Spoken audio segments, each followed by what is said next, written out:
Welcome back everybody. So today we're going to be taking a quick look at my vampire crab colony, the one from my main tank, the beaver graveyard. If you haven't already seen it, there'll be a link in the description, you can check it out. So for this video, we're just going to have a look at this little colony or cast of baby crabs that I've found. So a while ago you probably saw my sushi tray paludarium build, and in that one I introduced a tiny little crab, just a single crab. And I thought I would take him out and isolate him to see if he would survive, because generally when you have a lot of crabs around, the cannibalism situation gets quite bad. And I also recently discovered there is somehow a red devil crab in my standard purple tank. I've been trying to get him out for the last week or so.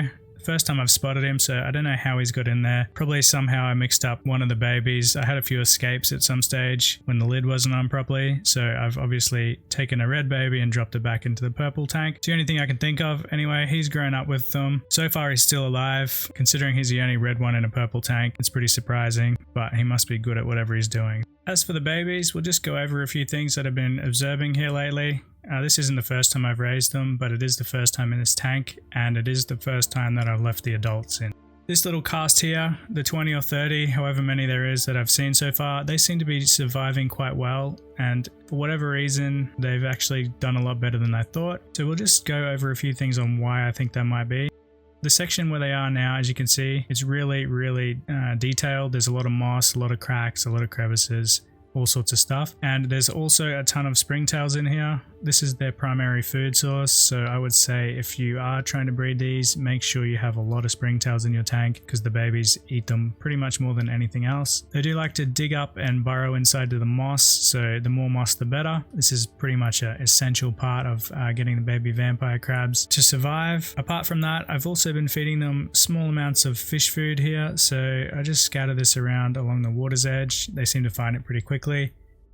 The adult crabs do come and eat it as well, but the babies usually hide and tuck themselves up into the moss pretty quickly while the adults are around. If you are going to take the little babies out, so when they're about this size or even smaller, even a little bit bigger, I suggest using a teaspoon or something small you can just scoop them up in. They're not all that fast and they won't run away too much, so you can generally use a chopstick or a stick or something and just coach them onto a spoon. Then you can just scoop them out and place them wherever you want to.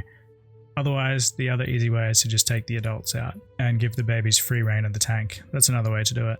Anyway, that's a nice little update on these guys. If you have any questions, just ask in the comments and I'll get back to you. Otherwise, you can check out a couple of my other videos. I go into some more details on breeding vampire crabs, feeding the babies and all that sort of stuff.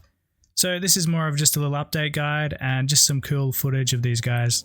And just if you're interested, most of this footage of these little crabs here, it's zoomed in at about between 160 and 200%. So they're definitely super tiny. Okay everyone, we'll wrap that video up here and I'll leave you with some footage of these little guys roaming around the tank. As always, thanks for watching. Don't forget to like and subscribe, and I'll see you on another video. Cheers everyone.